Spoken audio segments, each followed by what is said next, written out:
Olá pessoal, tudo bem? Muito prazer, para quem não me conhece, meu nome é Luiz Alberto, sou professor da disciplina de Direito Constitucional e hoje eu estou aqui no Master Juris, vou iniciar uma aula ao vivo com a com o tópico nacionalidades, tá bom? Então vou atualizar o material de nacionalidade, e aí atualizando esse material, na medida do possível, estou aqui com meu amigo Pedro, eu vou tentar mostrar para vocês a imagem que aparece lá com o Pedro, tudo bem? Porque no curso fica bonito porque tem ali um programa e a tela inteira aparece ali no computador de vocês, enfim, quando está transmitindo. Aqui eu vou tentar fazer um gatilho, né, para que você possa aproveitar aí essas dicas que eu vou passar. O curso sempre de teoria com exercícios, tá bom? Então vamos lá, eu vou ficar olhando aqui para a câmera, e aí o Pedro vai dar o start, e aí eu vou gravar aproximadamente uns 45 minutos, tá bom? Então vamos lá, Pedrão.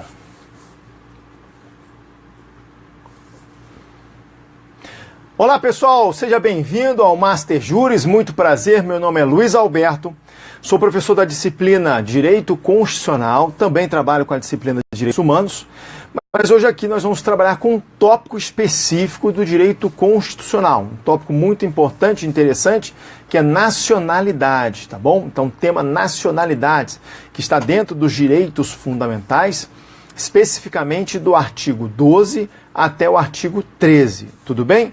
Eu sempre vou trabalhar com teoria e exercício, então eu vou explicar um pouquinho, jogo exercício, explico um pouquinho e jogo exercício. Em determinados momentos, eu vou apresentar ali toda a teoria na tela, aí eu vou falando e vou apertando aqui o botão e vai aparecendo o que eu estou falando. Ou seja, você recebeu um material que está completo e a ideia aqui é que você preste mais atenção na aula e anote o mínimo possível. Tudo certo? Então, preparados? Então, vamos jogar na tela, por gentileza? Jogando na tela, eu tenho aí minha forma de contato, tanto o contato do YouTube quanto do Instagram. E aí eu vou iniciar o tema nacionalidade, tá bom? Então, vamos lá. Tema nacionalidade, tema importante. A nacionalidade é o vínculo jurídico que liga o cidadão a um território, na verdade, que liga o nacional, né, o indivíduo a um território. Quando se estuda nacionalidades, é sempre importante fazer aqui uma pequena revisão no estudo da teoria geral do Estado com alguns conceitos importantes. Por exemplo, eu coloco aqui numa extensão maior a terminologia população. O que significa população? A quantidade de pessoas que se encontram dentro de um determinado território.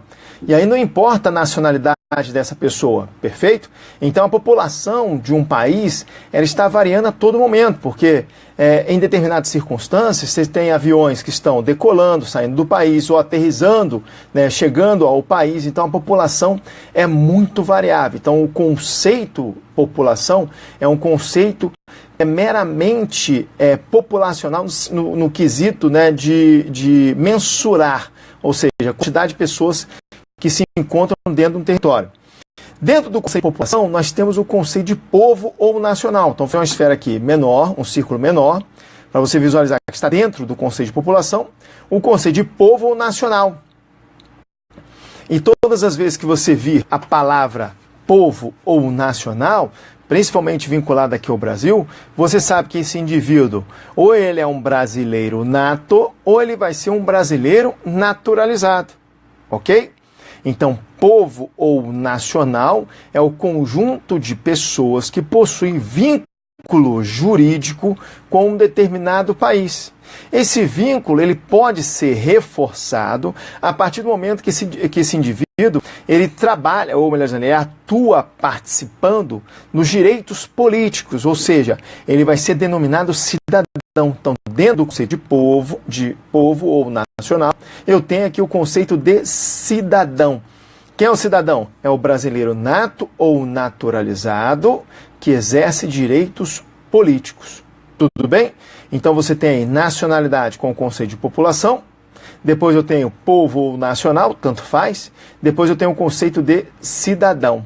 Tudo bem?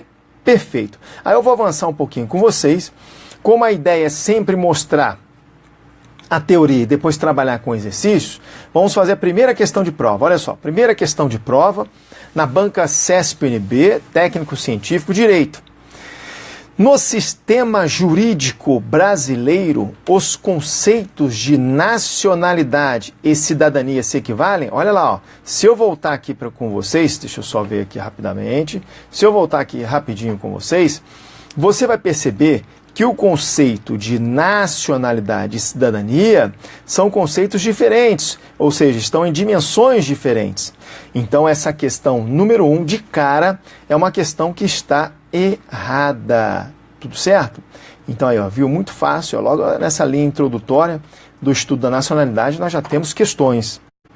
E aí eu vou avançar com vocês. Olha só, essa questão foi da banca CESP.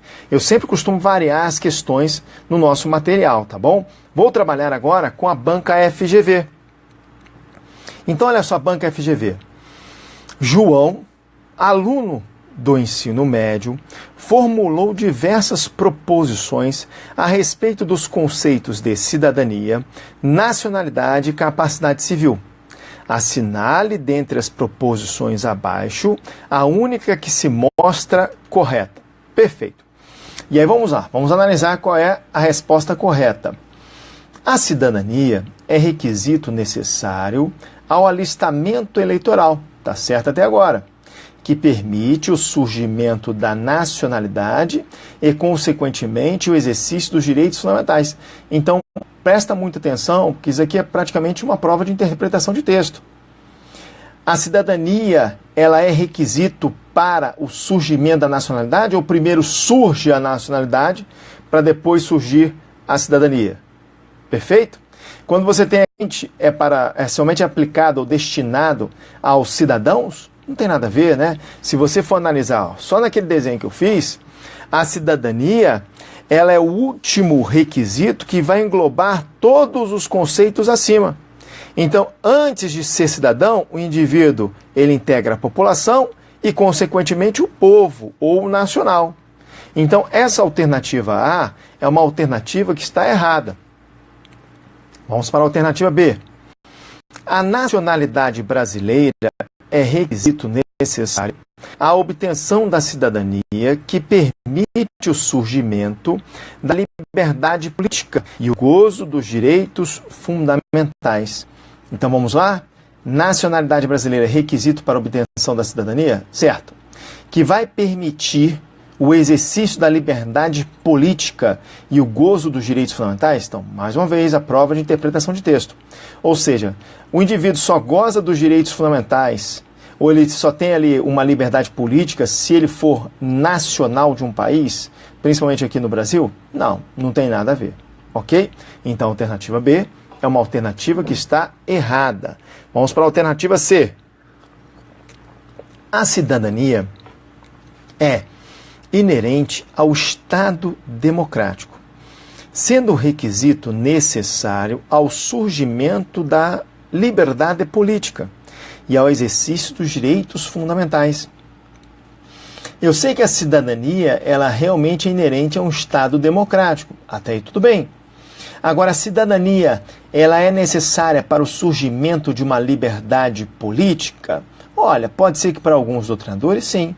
Mas será que a cidadania é necessária para o exercício dos direitos fundamentais? Ou seja, só exercerá direitos fundamentais quem for cidadão? Aí não tem nada. Eu tenho aqui o seguinte, letra D. Letra D diz o seguinte: a nacionalidade brasileira é requisito necessário ao alistamento eleitoral, ou seja, para se alistar eleitoralmente tem que ser nacional, ok? Que permite, a partir da nacionalidade, a partir do alistamento eleitoral, permite o surgimento da cidadania e, consequentemente, o exercício dos direitos políticos. Certinho. Tudo bem? Tranquilo? Então, a alternativa D é a alternativa correta. Então, vou repetir aqui, ó. A nacionalidade brasileira é requisito necessário ao alistamento eleitoral. Perfeito? Vírgula.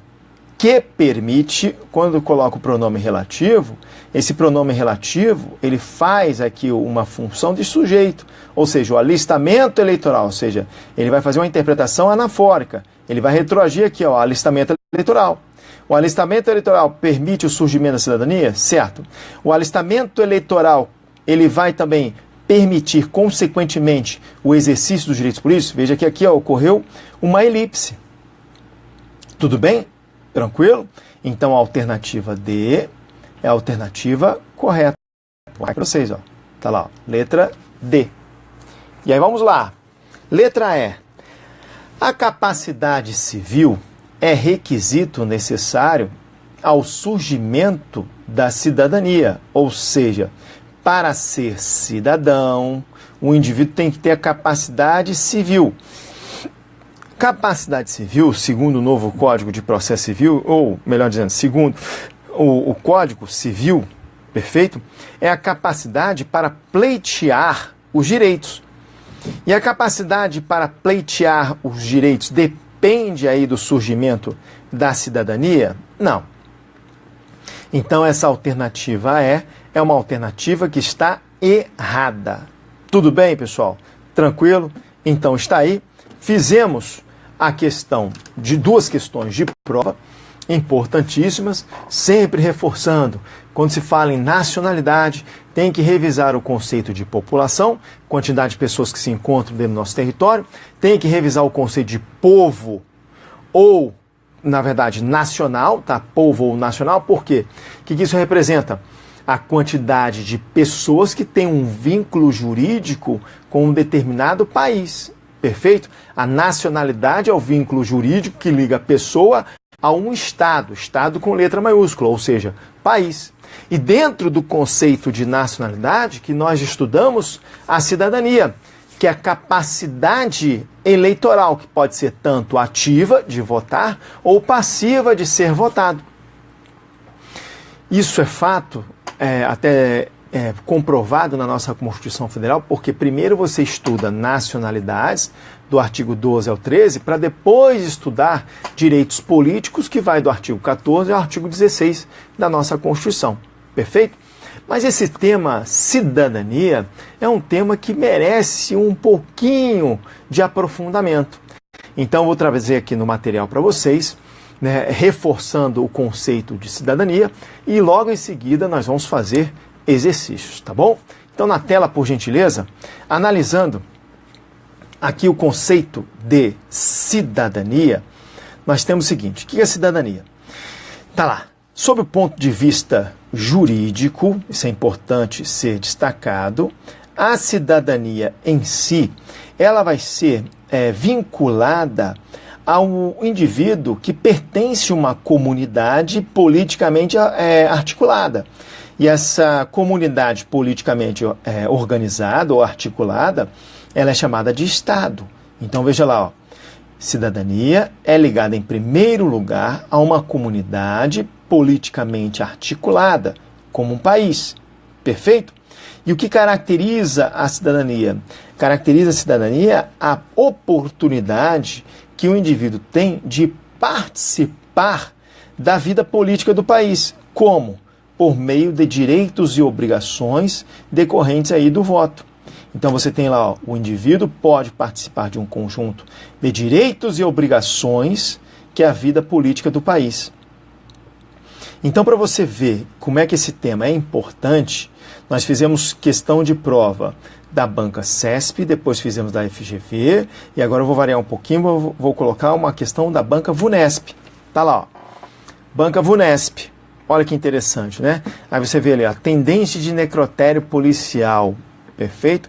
Não desmerecendo nem um pouco o cargo, vou até ressaltar aí a importância desse cargo na Polícia Civil, mas o que me chama a atenção é que quando eu vi essa questão em prova, e eu coloquei em alguns simulados para a turma da Polícia Rodoviária Federal, para a turma da Polícia Federal, para a turma de delegado, muitas pessoas erraram.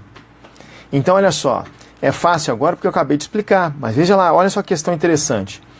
O estatuto de pertencimento de um indivíduo a uma comunidade politicamente articulada, como um país, que lhe atribui um conjunto de direitos e obrigações sob vigência de uma Constituição, é uma forma de conceituar. E aí? Olha só, você tem direitos e obrigações. Esse indivíduo, peço desculpas aqui porque eu passei na minha calça sem querer. Esse indivíduo, ele pertence a uma comunidade politicamente articulada como um país. Perfeito? E o próprio país em si atribui a ele um conjunto de direitos e obrigações sob vigência de uma Constituição. Então, que conceito é esse? É o conceito de direitos políticos? Não. É o conceito de participação política? Também não. É o conceito de direitos humanos? Também não. É o conceito de cidadania? Sim. Perfeito? É o conceito de liberdade positiva. Então, a liberdade positiva em si é a liberdade que se tem de exercer a atividade do Estado, exercer em si a sua atividade proativa. Está bem vinculada aos direitos sociais. Então é isso, pessoal. Então qual a minha intenção aqui? A minha intenção no nosso curso é sempre trabalhar com o conceito básico e depois nós vamos aprofundar. Tudo bem? Até uma questão de otimização, num bom relacionamento com a coordenação, eu tenho aí total liberdade de analisar as questões de provas que foram mais cobradas no âmbito do tema, perfeito? Eu monto um material conforme foi cobrado no concurso público, isso já mostra um diferencial, ou seja, a gente fica ali direcionado para o concurso público, e eu trabalho desde a questão mais básica até a questão mais difícil, independentemente do nível. Porque hoje em dia, concurso de nível médio, nível superior, é mera formalidade. Tem prova, né, de nível médio que é mais difícil que prova de nível superior, até com especialização. Tudo bem? Então é isso só para te dar um amparo, uma justificativa da nossa forma de trabalhar. Vamos agora trabalhar com espécies de nacionalidade. É importante destacar que nós temos duas espécies de nacionalidade. Não se preocupe, não precisa anotar, vai estar tudo no material, vou repetir tudo. A primeira espécie de nacionalidade é a nacionalidade chamada primária, involuntária, também considerada originária. Então, a partir desse momento, eu tenho uma análise de uma regra que foi adotada no Brasil, que é a regra do ius solis, ou seja, no Brasil, todo aquele, claro, tem exceções, mas todo aquele, em regra, que nascer no território brasileiro, independentemente da filiação, será brasileiro nato. Não se preocupe que os detalhes dessa situação eu vou trabalhar com vocês um pouquinho à frente. Daqui a 5 ou 10 minutos vou trabalhar com isso. Eu só quero mostrar para você que a primeira espécie de nacionalidade, nacionalidade originária, primária e involuntária, é a que está vinculada ao brasileiro nato. O Brasil, ele adota dois critérios. Um critério é a regra, que é o critério ius solis, perfeito? Todo aquele que nasce no solo brasileiro será brasileiro nato, claro, com algumas exceções, mas o Brasil adotou excepcionalmente o critério ius sanguinis. Então, excepcionalmente, o critério ius sanguinis, o que significa isso? Significa que se um indivíduo nasce no país estrangeiro e apenas um dos pais é brasileiro, esse filho provavelmente, não vou entrar em detalhes, será um brasileiro nato.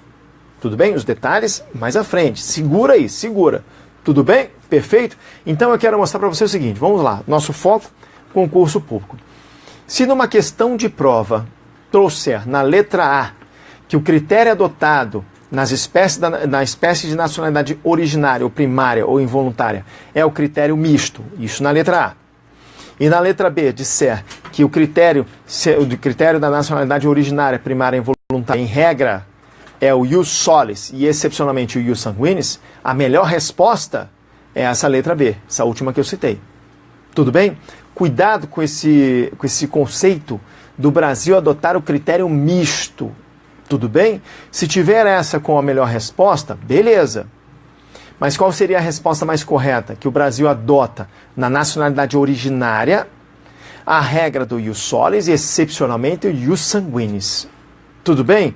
Perfeito? Não se preocupe, conforme eu disse para vocês, vou colocar tudo no nosso material. Então, na tela, por gentileza, só para analisar com maior propriedade, o que eu vou fazer? Está aqui a questão, né, que nós fizemos. Vamos colocar agora na espécie. Então, eu tenho que a primeira espécie de nacionalidade é a chamada nacionalidade originária, primária ou involuntária. Tá vendo que tem um asterisco aí, né? Esse asterisco daqui a pouquinho eu vou mostrar para vocês que tem um caso específico que esse tipo de nacionalidade, nessa primeira espécie, vai depender da vontade. Mas enfim, em qualquer situação, se citar na sua prova nacionalidade originária, primária e involuntária, você tem que ter em mente que a representação é vinculada ao brasileiro nato, ou seja, trata-se de brasileiro nato. Tudo bem? Ok. O fato gerador nessa situação é o nascimento, então. Ou seja, como assim o nascimento, professor? Então tá lá, fato gerador, nascimento. Nascimento pela seguinte situação. Quando eu tenho aqui critérios que são adotados e a regra é ius solis, que significa essa regra? Todo aquele que nascer no território brasileiro, claro, com algumas exceções, será considerado brasileiro nato. Tudo bem? Excepcionalmente, o Brasil adota o critério ius sanguinis, ou seja, aquele que nascer, você percebe que eu sempre estou repetindo o verbo nascer, aquele que nascer no estrangeiro e for filho de apenas um brasileiro, ele possivelmente será brasileiro nato. Esse possivelmente, claro, eu vou entrar em detalhes depois. Mas o ius sanguinis é a exceção. É isso que eu quero mostrar para vocês. Tudo bem? Então você está vendo a nacionalidade originária, primária, involuntária, mas tem exceção. Tudo bem? Então o mais importante é você saber o seguinte, ó, se caísse na sua prova, a nacionalidade originária ou a nacionalidade primária pode depender da vontade? Pode, porque o termo involuntária cabe exceção, que daqui a pouquinho eu vou explicar para vocês, tudo bem? Numa terminologia mais jurídica, doravante, explicarei para vocês, ok? Mutatis mutandis, ou seja, aproveitando o que está sendo dito, eu entro na nacionalidade secundária, derivada, voluntária, adquirida. Todas as vezes, então se você comparar, aqui, ó, se aqui é secundária, é porque anteriormente eu falei na primária. Se aqui está derivada, é porque aqui anteriormente você tinha originária. Se aqui está adquirida, se aqui está voluntária, é porque anteriormente tinha o quê? Involuntária com exceção. Tudo bem? Ok. Então está lá, ó, nacionalidade secundária, derivada, voluntária ou adquirida. Para esse tipo de nacionalidade, você tem que ter em mente a questão, ou melhor dizendo, a ideia do brasileiro naturalizado. Tudo bem? Então tá lá, ó. Brasileiro naturalizado está vinculado à nacionalidade secundária, derivada, voluntária, adquirida. Professor, qual o fato gerador nessa espécie de nacionalidade? O fato gerador é a vontade. Então vou colocar aqui para vocês. Mas olha só que interessante, né? Quando destaca a vontade, essa vontade, pode vir aqui comigo por gentileza, não é uma vontade exclusiva daquele que quer se naturalizar brasileiro. A vontade é tanto dele, claro, tem que partir dele, porém a vontade também é do Estado. Então, isso cai muito em prova. A nacionalidade secundária depende da vontade do indivíduo. Olha, não é a melhor resposta. Perfeito? Por quê? A nacionalidade secundária, derivada, adquirida, voluntária, depende não só da vontade do indivíduo, como da vontade do Estado. Você acha que, vamos criar uma situação hipotética, vem um indivíduo do país estrangeiro, um estrangeiro, chega ao Brasil, quer se naturalizar, esse indivíduo ele já foi preso aqui no Brasil por tráfico de drogas, e cumpriu a sua pena, tudo bem, enfim, mas ele arruma sempre problemas aqui no Brasil. Você acha que o Estado, ele entra com um pedido de naturalização, você acha que o Estado vai naturalizar, vai conceder, melhor dizendo, a naturalização a esse indivíduo? Pode ser que sim, pode ser que não, mas há uma certa aqui restrição em decorrência dos antecedentes criminais, principalmente, desse indivíduo. Então, na prova, a questão do brasileiro naturalizado, para ser brasileiro naturalizado, dependerá da vontade daquele que quer se naturalizar e da vontade do Estado. Tudo bem? Perfeito? Vamos prosseguir na tela? Então, joga na tela, por gentileza. Então, analisando aqui na tela, né, só repetindo, a vontade é tanto do Estado quanto do solicitante. Tudo bem? Bom, existem pessoas que possuem várias nacionalidades. Não sei se você já ouviu falar nessas pessoas, que são os polipátridas. Então, geralmente, quem adquire uma nacionalidade secundária é porque já tem uma. E ele quer adquirir mais uma. Então, são os polipátridas, aqueles que possuem mais de uma nacionalidade. Agora, existem também aqueles que não possuem nacionalidade. E os que não possuem nacionalidade são chamados de apátridas ou heimatlos. Perfeito? Apátridas ou heimatlos. Eu sei que se escreve heimatlos, mas essa pronúncia é do alemão. Apátridas ou heimatlos são pessoas que não possuem nacionalidade. Perfeito? E aí você pergunta assim, professor, isso é possível? Olha, isso é possível, mas viola a Declaração Universal dos Direitos Humanos. A própria DUDE, que foi proclamada no dia 10 de dezembro de 1948, ela destaca dentro dos seus 30 artigos, tem um lá que eu não me lembro qual, dizendo que o indivíduo ele tem direito a ter uma nacionalidade e, se ele quiser, a trocar, tem direito também a trocar de nacionalidade. Então, essa situação do apátrida viola a DUDE. Mas isso é possível? É. Vamos imaginar a seguinte situação hipotética. Tem sempre um aluno ou outro que, quando eu estou ministrando aula, ele cita, professor, igual aquele filme, como é que é o nome? O Terminal, né? Que foi o Tom Hanks que fez. Então, fala que o país do indivíduo estava em guerra, e aí perdeu a guerra, perdeu o território, perfeito? E ao perder o território, ou seja, o território ao qual esse indivíduo tinha um vínculo jurídico, tinha uma nacionalidade, esse país perde a guerra, perdendo o território. E agora, esse território é do país que venceu a guerra. Como é que fica a situação desse indivíduo? Ele é considerado um apátrida. Perfeito? Tem a situação também da Palestina, que alguns países reconhecem que a Palestina é um Estado, outros não reconhecem que a Palestina não é um Estado, ou seja, a própria questão, né, quando um país reconhece que aquele outro país é um Estado, significa que ele está reconhecendo a nacionalidade daquelas pessoas. Se o país não reconhece, significa que esse país está dizendo que aquelas pessoas não possuem nacionalidade, são apátridas. Ok? Perfeito. Mais importante para a sua prova, é possível que uma pessoa ela seja considerada apátrida? Sim, conforme a doutrina, conforme até a jurisprudência. Tudo bem? Então, perfeito. Fizemos essa pequena análise e agora nós vamos trabalhar com questões de prova, tá? Então, na tela, por gentileza, trabalhando aqui com as questões de prova, deixa eu só pegar aqui para vocês, tá bom? Questões de prova, tá aqui. Questão número 4. Questão número 4 diz o seguinte: o modo de aquisição da nacionalidade secundária, depende, letra A, da origem sanguínea e territorial. E aí, o modo de aquisição da nacionalidade secundária depende da origem sanguínea e territorial? E aí, quando você analisa que depende da origem sanguínea e territorial, você em momento algum está falando da vontade do indivíduo e do Estado. Agora, olha só a letra B. A aquisição da nacionalidade secundária depende da vontade do indivíduo e do Estado? Opa! Eu gostei mais dessa, hein? Então, o modo de aquisição da nacionalidade secundária depende realmente da vontade do indivíduo e da vontade do Estado. Ok? Então, eu tenho aqui como resposta a letra B, conforme eu comentei com vocês. Ah, professor, não lembro disso não. Não lembro não, filho? Está aqui, ó. Fato gerador para ser um brasileiro naturalizado, que faz parte da nacionalidade secundária, conforme a questão de prova, depende da vontade do Estado e do solicitante.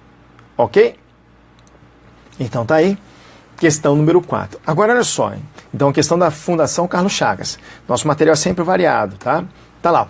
Questão da banca FGV. Olha essa questão. Vamos lá. Lembre-se, procurar a melhor resposta, tá? O critério adotado pelo direito brasileiro para atribuir a nacionalidade é... E aí? Qual é o critério? A do jus soli com exceções. B, o do jus sanguinis com exceções.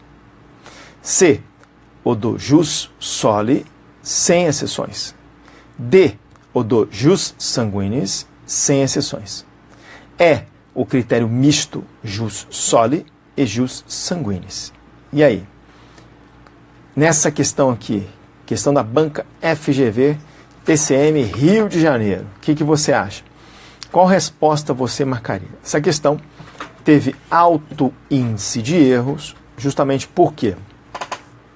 Porque ao analisá-la, você vê a letra A, jus soli, com exceções. Perfeito? E você vê a letra E, critério misto, jus soli e jus sanguinis. E aí você fica entre essas duas. E aí eu comentei com vocês, pessoal, tomar um cuidado, porque, segundo a doutrina, posicionamento majoritário, o Brasil adotou o critério jus solis e, excepcionalmente, adotou o critério jus sanguinis. Então você tem um jus solis com exceções. Aí eu disse para você, se a prova, melhor dizendo, ela trouxer numa alternativa critério misto, e em outra alternativa, critério jus soli com exceções, ou ius soli com exceções, a melhor resposta é ius soli ou jus soli com exceções. Muita gente errou essa questão aqui porque marcou o critério misto.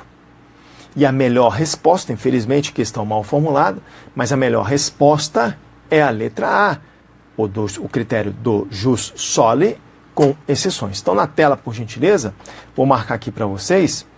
Tá lá, ó. Você tem questão número 5, resposta letra A, deixa eu só marcar aqui, ó. Jus ou do jus soli com exceções. Esse foi o gabarito oficial. Ok? Ok. Aí vamos lá. Ó, uma outra questão agora, banca CESP. Olha que interessante. A aquisição da nacionalidade primária pode, olha o verbo, ó, pode ser voluntária ou involuntária? E aí? A aquisição da nacionalidade primária. Não, deixa eu inverter, fica melhor, né? Existe a possibilidade da aquisição da nacionalidade primária ser voluntária ou involuntária? Será que existe essa possibilidade? Olha lá, ó. Aqui, ó. Nacionalidade primária. Tá aqui, ó. Nacionalidade originária, primária ou involuntária. Se ela é involuntária e cabe exceção, significa que você tem a possibilidade dela ser voluntária. Então, vamos lá. Ao analisar aquele item da questão juiz federal, a aquisição da nacionalidade primária pode ser voluntária, assim como pode ser involuntária, tá certo. Gabarito oficial, certo. Tudo bem? Perfeito. Vamos lá, questão número 7. Questão 7 diz o seguinte: tanto a nacionalidade primária, então para julgar certo ou errado, tá? Tanto a nacionalidade primária quanto a nacionalidade secundária dependem da vontade do indivíduo, que tem a liberdade de aceitar ou não o vínculo jurídico positivo que o liga ao Estado brasileiro. Então está dizendo que as duas nacionalidades, seja a nacionalidade originária, deixa eu mudar aqui, seja a nacionalidade originária ou a nacionalidade secundária, para essas duas, depende então da vontade do indivíduo. Ou seja, não quis nem saber qual é o caso de nacionalidade originária, nem quis saber também as situações de nacionalidade secundária ou derivada. Está dizendo que nas duas depende da vontade do indivíduo. Então vamos lá, vamos colocar a situação aqui hipotética para você tirar uma conclusão comigo. Eu nasci no território brasileiro, perfeito? Quando eu nasci no território brasileiro, no ato do nascimento, né, que foi na maternidade, enfim, será que naquele momento eu expressei a minha vontade de ser brasileiro nato? Nada disso. Perfeito? Então, quando você tem aqui... Por quê? Porque essa é uma das hipóteses para que um indivíduo seja considerado brasileiro nato. E nesse momento do nascimento, que eu sou brasileiro nato, eu não expressei minha vontade. Então, o que acontece? Nem sempre, ou melhor dizendo, 99% dos casos de nacionalidade primária, ela será involuntária. Primária ou originária, ela será involuntária. Só tem uma exceção nesse tipo de nacionalidade primária ou considerada originária, que o indivíduo vai expressar a sua vontade caso ele tenha nascido no estrangeiro. Depois eu vou melhorar isso, tá? Os pais não tenham optado pela nacionalidade brasileira dele. E quando ele completar 18 anos, ele vem para o Brasil. 18 anos para qualquer momento, né, acima da idade, da maioridade penal. Ele vem para o Brasil, fixa a residência e solicita. É a terminologia da nacionalidade potestativa, que depois terei o maior prazer de te explicar em detalhes. Isso aqui não é explicação. Então, só quero mostrar para você que essa questão está errada, porque ela afirma que tanto a nacionalidade primária quanto a nacionalidade secundária dependem da vontade do indivíduo. Tudo bem? Perfeito? Tranquilo? Então, vamos lá na tela, por gentileza. Vamos colocar o gabarito. Olha lá. Eu tenho questão número 7, gabarito errado. Ok? Ok. Vamos lá. Na determinação da nacionalidade primária, no Brasil se adota com primazia o jus solis, ou seja, vínculo da territorialidade. Mas também se admitem os jus matrimoniale, vínculo de casamento, e os jus sanguinis, vínculo de sangue. Em algum momento você ouviu falar em jus matrimoniale? Pois é. Tudo bem? Então, alternativa errada. Aí vale até um comentário aqui rapidinho. Estamos falando da nacionalidade primária, tá bom? Perfeito. Então, que comentário que eu quero passar para vocês? Que muitas pessoas pensam de forma errada, né? Na seguinte circunstância. Vamos lá. As regras que são aplicadas aqui no Brasil são diferentes das regras adotadas em outros países. Então, às vezes, a pessoa pega uma regra que ela viu lá em um determinado país e quer adotar aqui no Brasil. Tem que tomar um certo cuidado. Por quê? Vamos lá. Será que se um indivíduo, ao se casar, um indivíduo que é estrangeiro, tá? Ao se casar com uma brasileira, ele irá adquirir a condição de brasileiro nato? Jamais. Se você quiser saber as hipóteses de brasileiro nato, você vai ter que analisar apenas a Constituição Federal. Ah, mas eu quero saber quais são as hipóteses para que o indivíduo seja considerado brasileiro naturalizado. Vai ter que analisar a nova lei da migração, perfeito, juntamente com a Constituição Federal. Então, o que eu quero mostrar para vocês? Casamento de um brasileiro com um estrangeiro não determina que esse estrangeiro seja um brasileiro nato. Jamais. Perfeito? Ah, professor, mas o casamento, ele vincula ali a condição de... O casamento do brasileiro com um estrangeiro. Vincula ali a estrangeira, ou garante a estrangeira a condição de brasileira naturalizada? Olha, garantir não garante. Por quê? Porque, além dos requisitos que você tem na lei de imigração, tem que lembrar que a nacionalidade secundária não depende só da vontade do indivíduo, depende também da vontade do Estado. Tudo bem? Ok? Então, repetindo, o mais importante é você lembrar que as hipóteses para que um indivíduo seja considerado brasileiro nato estão previstas apenas, ou seja, taxativamente, na Constituição Federal. Já as hipóteses para que o indivíduo seja considerado brasileiro naturalizado estão previstas tanto na Constituição Federal quanto na Lei de Migração. Tudo bem? Tranquilo? A lei de migração, nós não vamos estudar a lei em si, porque isso é mais direito internacional, mas eu cito ali na frente quando eu trabalho com brasileiros naturalizados. Ok? Perfeito? Então, na tela, por gentileza, fizemos aí a questão 7 e a questão 8, e agora nós vamos dar sequência, vamos lá, dar sequência no nosso material e falar um pouquinho da condição dos brasileiros natos. As hipóteses de brasileiros natos, conforme eu disse para vocês, são taxativas na Constituição Federal. Tá lá, ó. E qual é a primeira hipótese? A primeira hipótese é a seguinte: será brasileiro nato aquele que nascer no Brasil, efetivamente, ou nascer na República Federativa do Brasil, para ser mais técnico, ainda que de pais estrangeiros, desde que esses pais não estejam a serviço do seu país. Então, peraí, vamos lá, ó. Serão brasileiros natos os nascidos na República Federativa do Brasil, ainda que de pais estrangeiros, desde que estes não estejam a serviço do seu país. Perfeito? Perfeito. Então tem que tomar um certo cuidado aqui. Por quê? Tomar um certo cuidado na seguinte situação.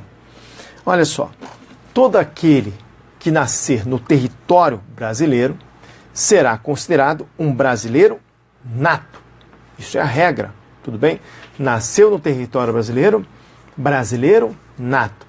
Mas temos exceções? Temos exceções. E quais são as exceções? As exceções são as seguintes. Se esse indivíduo ele for filho de estrangeiros, ou seja, ambos os pais têm que ser estrangeiros. Os pais devem ser estrangeiros. E um desses pais deve estar a serviço do governo do seu país. Aí, meu amigo, nesse caso, não tem conversa. Um indivíduo, mesmo nascendo no Brasil, ele será considerado estrangeiro. Não vai ser considerado brasileiro nato. Então, olha só que interessante. Vamos com calma, vamos com calma. Detalhe importante. Os filhos de diplomatas estrangeiros, perfeito? Desde que esse diplomata tenha se casado com uma estrangeira, esse filho de diplomata estrangeiro, ao qual, não vou nem falar casado, né? A mãe também é estrangeira, ao nascer no Brasil, ele vai ser estrangeiro, não vai ser brasileiro nato. Ele pode ser brasileiro naturalizado? Pode, seguindo os requisitos da lei de imigração. Tudo bem? Perfeito? Então tem que tomar esse cuidado. E outra coisa, tem que estar a serviço do governo do seu país. Então, só para finalizar esse bloco, depois eu vou revisar ele com vocês, imagina aqui a seguinte situação. Luiz Alberto, eu sou italiano, perfeito? E aí, sendo italiano, eu fui para os Estados Unidos para estudar. Estudei nos Estados Unidos, me naturalizei americano, gostei dos Estados Unidos, e aí eu me casei, na verdade, nos Estados Unidos, e fiz um concurso público para ser professor de uma universidade americana, uma universidade pública. Então eu sou servidor público nos Estados Unidos.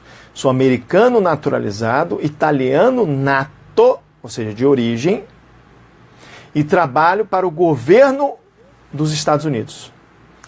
E aí eu recebi uma proposta de pesquisa a serviço do governo americano para vir para o Brasil e trabalhar aqui durante 2 anos.